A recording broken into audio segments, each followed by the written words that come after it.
So now for interpreting control charts. A point to note here is that upper and lower control limits of a control chart are based on the actual behavior of the process, not the desired behavior. So what that means in the context of this problem is, we remember from the beginning of this chapter, what the company wanted was it wanted one of these altimeters to be accurate within 30 feet at an altitude of 2,000 feet. So that's what we wanted. Now it just so happens that our upper control limit and our lower control limit are about 30 feet above and below our center line.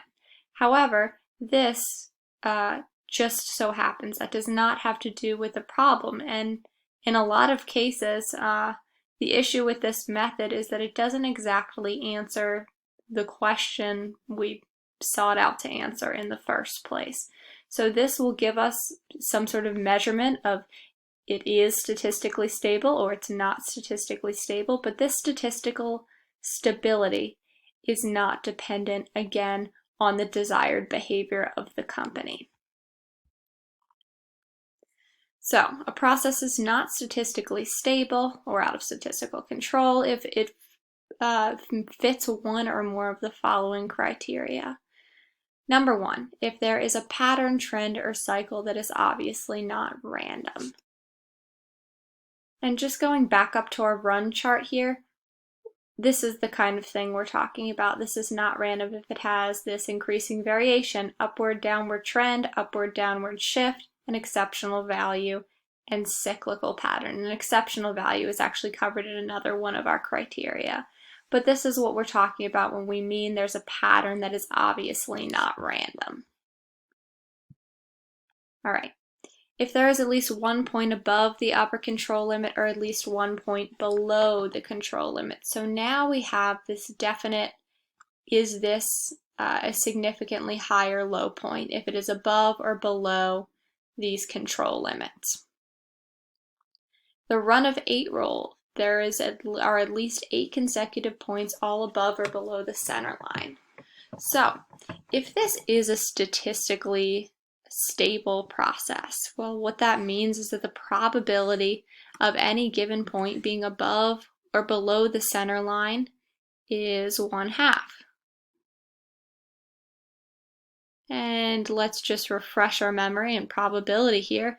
The probability that 8 consecutive points are just so happen to be above or below the center line would be 1/2 to the power of 8. If we just estimate that in our calculators really quickly, 1/2 to the power of 8, that's about 0.004.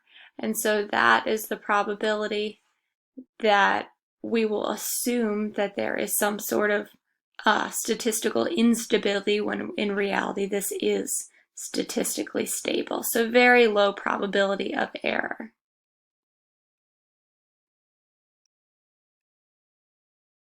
And that's just talking about with this third criterion. So based on this control chart that we just created, is the process variation within statistical control? So we are running through each of these 3 criteria.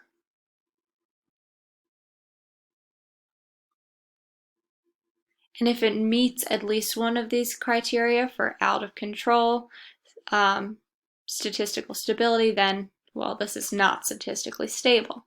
So let's run through this. Let's go for number 1. Let's see if there's a pattern, trend, or cycle that is obviously not random.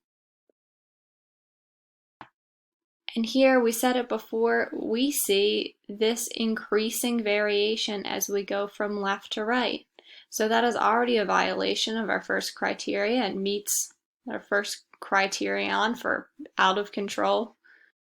So this is automatically not within statistical control. Number 2, there is at least 1 point above the upper control limit or 1 point below the lower control limit.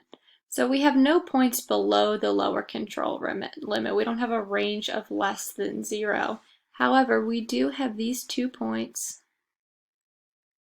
that are above the upper control limit.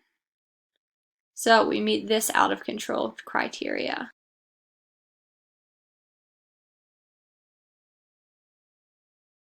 And number 3, the run of 8 rule. Well, I see 1, 2, 3, 4, 5, 6, 7 points below this center line. So no, it does not quite meet the run of 8 rule. And so because we meet these 2 out of control criteria, this process is not within statistical control.